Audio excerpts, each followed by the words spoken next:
I'm Sylvia Keesmat, and this fall I'll be teaching Land, Food, and Justice, the Biblical Witness at Trinity College. And this video is just a bit of an introduction as to how the course is going to happen. I've been getting quite a few questions from people wondering, how will the course work? How will discussion work if it's online? Do we all have to be online at the same time? And so I thought I'd just put together a little video to show you how it's going to work.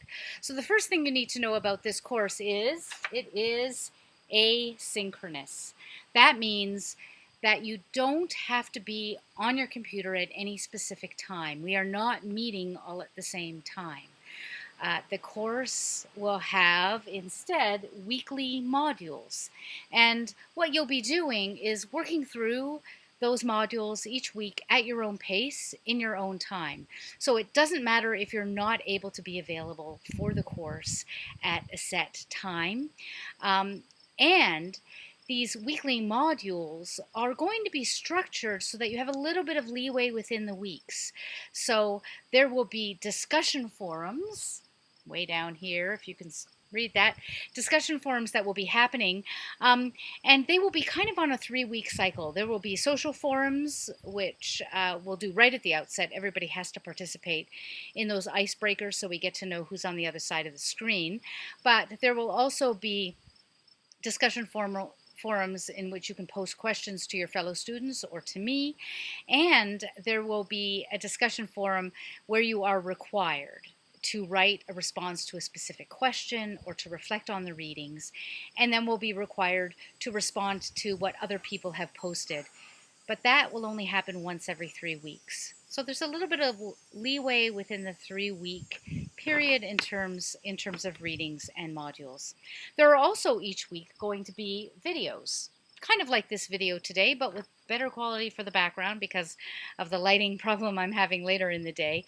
Some of them will be inside, but those videos will cover the biblical material that we're looking at that week, outline the themes in the whole biblical story that we'll be talking about, and will just contain some of the material that I want to be sure that you have while you're doing this course.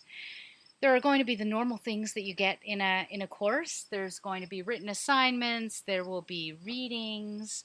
All of those things won't be that different than normal, than you will find when you're doing a classroom course. A lot of that happens outside of the classroom. There will be two reflection papers and 1 research paper if you're taking the course for credit. I'm also setting up so that we can have some face-to-face conversation. A couple of Zoom office hours. They probably won't use Zoom. It might be a Quarkus program, but it will be a face-to-face meeting that anybody can come to and pose any questions or just have general discussion together as a community. I will try to do a couple of those at different times. I know somebody from Hong Kong is in the course, for instance, somebody from the West Coast. So we're going to have to try to find a mutual time that's agreeable for everybody. If we can't, I might have to just do 2 of them. That would work too, depending on class size. And of course, if you'd like to be in touch with me more personally, you can contact me by email or telephone. I have an old-fashioned landline, but these days I'm always here.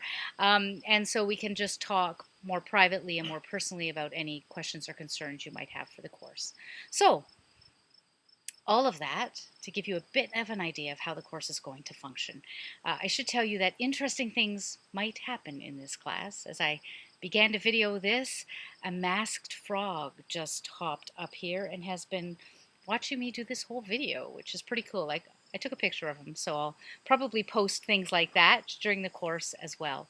All of this will add up to, I think, how hokey is this, eh? A really good course. I think it'll be a really cool course, and it just happens to be addressing one of the pressing environmental issues of our day. In fact, the issue facing the church and our communities and all living things that are under the care of the Creator. And so I invite you to join me.